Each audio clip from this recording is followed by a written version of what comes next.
שלום לכל המאזינים שלנו, כאן חברי צוות תקשורת, ובאנו לדבר איתכם היום על ההשפעות של פייק ניוז, בעברית תקנית מידע כוזב, ואיך זה מתבטא בתור אנטישמיות. בפרק היום של הפודקאסט נראיין שני אנשים שמתמחים בכל התחום של הפייק ניוז והאנטישמיות, דגנית לוי ותומר אביטל. עכשיו נשמע קצת דברים שהיו למוראיינים שלנו להגיד על הנושא. היי דגנית, מה נשמע? זה עומר בן עזרא. מה שמך עומר? אני בסדר גמור, איך את? אני הכל בסדר. האם תוכלי לתת לי את ההגדרה שלך לפייק ניוז? פייק ניוז, זה מצחיק, כי אני גם מורה, אני גם רכזת מגמה, ואני משתמשת בבית ספר במילה פייק ניוז. באקדמיה יש קצת איזשהו ויכוח סביב המושג הזה. כן. פחות סביב ההגדרה של המושג, אלא יותר האם כאילו, איך להגדיר, כאילו, המונח עצמו. אבל באופן כללי, כשמדברים על פייק ניוז, מדברים בעצם על חדשות שקריות. ובהקשר הזה צריך לדבר על מה שנקרא דיסאינפורמציה. שזה בעצם, יש פה שני רבדים, אוקיי, יש שמתייחסים. הוויכוח הזה מתייחס לשני רבדים. אחד, שזה יכול להיות שזה באמת חדשות שקריות שבעצם מופצות מתוך מטרה מכוונת, כלומר בכוונת תחילה, כדי לפגוע, כדי ליצור איזשהו נזק, לבין איזשהם חדשות או איזשהו מידע שקרי שמופץ, אבל זה לא בהכרח בא מתוך איזושהי כוונה מכוונת מראש. אוקיי? כלומר, מישהו הפיץ משהו, אבל הוא לא חשב לזה לעומק, הוא לא חשב על מידת הנזק. אז זה יותר מתייחס למיס-אינפורמציה. וכשמדברים על פייק ניוז, יותר מדברים על דיס-אינפורמציה. כלומר, חדשות שבכוונת תחילה הופצו כדי לגרום איזשהו נזק. אוקיי. העוד שאלה שרציתי לשאול זה, מה ההשפעה לדעתך של פייק ניוז על כל מיני קוראים וגולשים באינטרנט? שוב, תראה, היום נורא קל לשתף תכנים, כלומר, אתה מקבל הודעה בוואטסאפ, אתה רואה איזשהו פוסט או איזשהו סרטון, הקלות שאפשר פשוט לשתף מידע היום היא קלות שהיא בלתי נסבלת, כלומר, זה לא רק ברמה האישית, כלומר, ברגע שמישהו קורא משהו והוא מאמין לו, הוא לא שומר את זה לעצמו, הוא מיד משתף את זה באחרים, ואם פעם לא יודעת מה, שמעת משהו משכן שלך, אז רצת לספר את זה, לא יודעת, לעוד 10 אנשים, 20 אנשים. היום, ברגע שאתה מאמין במשהו ושיתפת אותו, זה יכול להגיע לאלפי אנשים. כלומר, ההשפעה פה היא יכולה להיות עצומה. ומה הנזק? זה נזק קודם כל ברמה האישית לך, וזה ברמה האישית יכולה גם לפגוע גם ברמה שיותר לאומית. כלומר, זה יכול להיות נזק שהוא יפגע בהרבה יותר אנשים, גם כמדינה, גם כחברה, וכדומה. כן. וגם תכון, אתה יודע, האמון של אנשים אחד בשני יכול להישבר ככה. האם שהאנטישמיות מתגברת הרבה יותר בגלל הפייק ניוז? תראה, אני יודעת שעכשיו יש, אוקיי, היו מחקרים עוד לפני המלחמה שעסקו באנטישמיות ורשתות חברתיות, ובאמת ניסו להבין האם זה הפלטפורמה עצמה שבעצם מעודד אנטישמיות, או שבעצם הקלות שבה אפשר להפיץ למשל תכנים כמו פייק ניוז גורמת לאנטישמיות. התשובה היא לא חד משמעית, וגם מחקרים שנעשים כיום בנושא, אין פה איזושהי תשובה חד משמעית. כלומר, בסופו של דבר יש תכנים שקריים שבעצם מביאים להגברה של אנטישמיות. מצד שני, אין אמת אחת מוחלטת. כלומר, אם אני עכשיו אכתוב פוסט מדם ליבי על מה שקורה כאן, מישהו שיש בו כבר מראש נטיות אנטישמיות, ייקח את זה לכיוון של אנטישמי. אתה מבין למה אני מתכוונת? כלומר, כן ולא. כן פייק ניוז יכול לעודד אנטישמיות, אבל זה לא חד משמעי. אם נגיד לא היה פייק ניוז, היחסים שלנו עם כל מיני מדינות בעולם, או הדעות עלינו היו אחרות קצת? אני חושבת שבאיזשהו מידה כן, אני חושבת שהמוניטין שלנו כמדינה זה, אנחנו נפגעים. מצד שני, שוב, מה שציינתי מקודם, שגם מישהו שיש בו נטיות אנטישמיות, גם אם תציג לו פוסט שהוא אמת לגמרי, הוא עדיין יקרא את זה כקריאה אנטישמית, כלומר, הוא עדיין יתייחס את זה כאנטישמיות. כן. אז אני חושבת שהפגיעה יותר כלפי אנשים משתמשים צעירים, כלומר, כילדים ובני נוער, שמחפשים עדיין את הזהות שלהם, ויכולים נורא בקלות להישאב לתוך קהילות מחאה קיצוניות.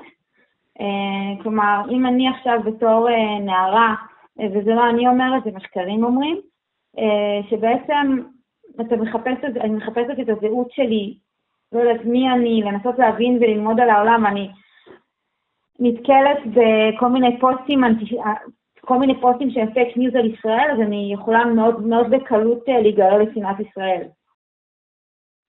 דיברנו על מיסאינפורמציה ודיסאינפורמציה, תהיתי אם תוכלי לתת לי גם הסבר קצר על המושג דיפ פייק? דיפ פייק, הכוונה בעצם שלוקחים בעצם איזשהו רמאות חזותית, שמלבישים פנים של מישהו על גוף של מישהו אחר. כן, היום בקלות מאוד אפשר לעשות את זה, בגלל זה... כן, היום אנשים שבעצם לומדים תקשורת, או אנשים חזותיים, שמתעסקים בחזותיות, נורא קל להם לזהות אם זה משהו שנוצר, כאילו אם זה דיפ פייק או AI, אנשים שהם פחות מבינים, יותר יכולים להישאב לזה. כן. וזה מסוכן כי, אתה יודע, הטכנולוגיה הולכת ומשתכללת, ואתמול אני גם מלמדת, אני גם מתרגלת באוניברסיטה, קורס התקשורת חזותית, ואתמול נתתי איזושהי דוגמה לסטודנטים על גיסתי שעובדת במשרד פרסום, והם החליטו להשיק דוגמנית AI לקמפיין שלהם, וממש מתחזקים לעמוד אינסטגרם פעיל, ועשו אותה כל כך אנושית, כלומר, הם לא יצרו איזה מודל יופי בלתי, הם עשו ממש דוגמנית עם נמשים, והיא ממש נראית אמיתית, אז תחשוב על זה שבהקשרים אנטישמיים, או הקשרים של שנאת ישראל, כמה קל בעצם לקחת AI, להשתמש ב-AI ובדיפייק נגד ישראל, זה פשוט נורא נורא קל היום לעשות את זה, והטכנולוגיה רק הולכת ומשתכללת. השאלה האחרונה והדי מרכזית של הנושא שלי שרציתי לשאול, זה מה הקשר בין כל המושגים שדיברנו עליהם לבין העלייה באנטישמיות? אני כרגע בעצמי חוקרת, אז נורא קשה לי להגיד אם יש קשר או אין קשר בוודאות. אני יודעת שיש הרבה מחקרים שנעשים שבודקים את זה, ומנסים.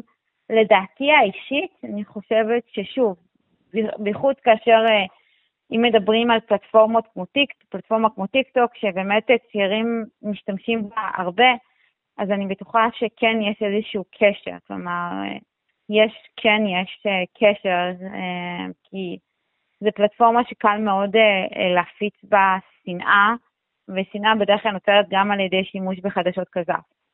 אבל כרגע אין שום מחקר שאומר את זה בוודאות, אנחנו כן יודעים שיש נזק. ולכן אני חושבת שהכל בסופו של דבר מתחיל בחינוך.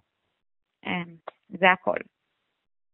אוקיי, אז אני די סיימתי את כל השאלות שלי. היה ממש מעניין ומלמד לשמוע על מה אותך מדברת, על כל הנושא הזה. אם יש לך שאלות נוספות, אתה יכול לשלוח אליי או להתקשר. בסדר גם. בשמחה גדולה. תודה רבה לך. בשמחה ובהצלחה, אומר. תודה, ביי, יום טוב. ביי, יום טוב. אז לאחר ששמענו את הרעיון עם דגנית לוי, נעבור לדבריו של העיתונאי תומר אביטל. אהלן, מה נשמע? אז תודה לשאלות. הנה התשובות שלי, ובדגש על שלי, זה הייתי ממש ממליץ לבדוק עם אנשים אחרים, או עם האינטרנט, לכל אחד יש את ההגדרה שלו. פייק ניוז זה לדעתי חדשות כזב, זה שקרים, זה מניפולציות, זה מסגור לא נכון, זה מסגור שגורם לקוראים ולצופים בדרכים תת-הכרתיות להאמין בדברים מעוותים. זה יכול להיות חדשות שקריות לחלוטין, או זה יכול להיות אפילו שיהיה בהם גרעין של אמת, אבל העטיפה שלהם זה במקום להראות להם את האמת, זה יכול להסתיר אותה, במקום לתווך להם את המציאות כפי שהיא, זה יכול לייצר אצלם השקפת עולם מעוותת לגמרי, ועושים את זה, אתם יודעות, בשביל להשפיע לרעה על הציבור, בשביל לגרום לו, נגיד, להיאבק את המאבקים הלא נכונים, זה יכול להיות מניפולציות כדי לגרום לו, לציבור, לקנות מוצרים שאחרי כבר אלפי שנים, כן, שמעלילים עלילות דם על יהודים, אז כאילו קוד מאגדירים פייק ניוז עוד לפני אינטרנט, פשוט כחדשות גזב, כשקרים ומניפולציות, אז כן, ברור שהרבה מהאנטישמיות נובעת מתוך עלילות דם, שקרים, רואים את זה כל הזמן נגיד חדשות של מה שקורה בעזה, בתמונות שבכלל הן לא משם או משנים אחרות, או להראות זווית מאוד מסוימת ולהסתיר את כל ההקשר, נגיד להראות כאילו ישראל תקפה בלי להתייחס בכלל ל7 באוקטובר שם, אז זה יכול לגרום לאנטישמיות. ובהחלט מה7 באוקטובר עלו הכמות של הפייק ניוז, זה לא אני אומר, זה אין ספור, זה לא מעט מחקרים שראיתי, הבעיה שהרבה, ובטח שהיהודים בכל העולם ובמיוחד ישראל נפגעים מזה, רואים את זה בכל מקום. כמובן שאני שם בכוכבית, ישראל באמת עושה דברים בעייתיים, ואנחנו לא בדיוק עושים הסברה טובה, או לדעתי גם את המלחמה בצורה אופטימלית, והיינו יכולים מלבד להילחם בזירה של הרשתות והתקשורת, היינו יכולים גם לעשות דברים אחרים, אבל ספציפית אם אתם שואלות על הפייק ניוז, כן, אנחנו נפגעים מזה, ואנחנו ממש לא נלחמים בזה בשום צורה. פייק ניוז מופץ למטרות פגיעה, או גם למטרות אחרות, אמרתי, לגרום לך לקנות משהו, לגרום לך לבוק, ומטה, טיק טוק ואלה, הם מתחילים לסמן דברים שנוצרו ב-AI, כלומר שהם יכולים להיות דיפ פייק, אבל אף אחד לא באמת אוכף את זה, והכי גרוע זה שאין רגולציה, כלומר אין חוקים, אין הפרלמנטים בכל העולם, ובמיוחד בישראל היה על זה כמה דיונים וכלום, אין שום חוק שמעניש יוצרי דיפ פייק, אין איזו זכות ממשלתית שרודפת אחרי האנשים האלה, שעושים דיפ פייק, וזה סופר בעייתי. ממה שאני יודע על מיסאינפורמציה ודיסאינפורמציה, אז דיסאינפורמציה זה פשוט שקר שאני משקר לכם מראש, ואני יודע שזה לא נכון, ואני פשוט מעביר לכם מידע שקרי, לעומת מיסאינפורמציה, שאני מבלבל אותה, שיכול להיות גם שאני לא יודע אם זה נכון או לא, זאת אומרת, אני אגיד לך, ממשפיענים שאינם עיתונאים, ואין להם דין וחשבון, ואף אחד לא בודק אותם, אז יותר קל להפיץ אנטישמיות, והאלגוריתמים מקדמים את הדברים המפלגים האלה, כמו פוסטים אנטישמיים, כל מה שמפלג היום, זה הולך ממש חזק בטיק טוק וב-X, שזה טוויטר, ולכן אנחנו רואים עלייה בשנאה ובפילוג ובכיתוב. מקווה שעזרתי, המון בהצלחה. לאחר ההאזנה לשני הרעיונות עם המומחים שלנו לאנטישמיות, אנחנו רוצים להודות לכם שהאזנתם לפודקאסט שלנו, נתראה בפעם הבאה.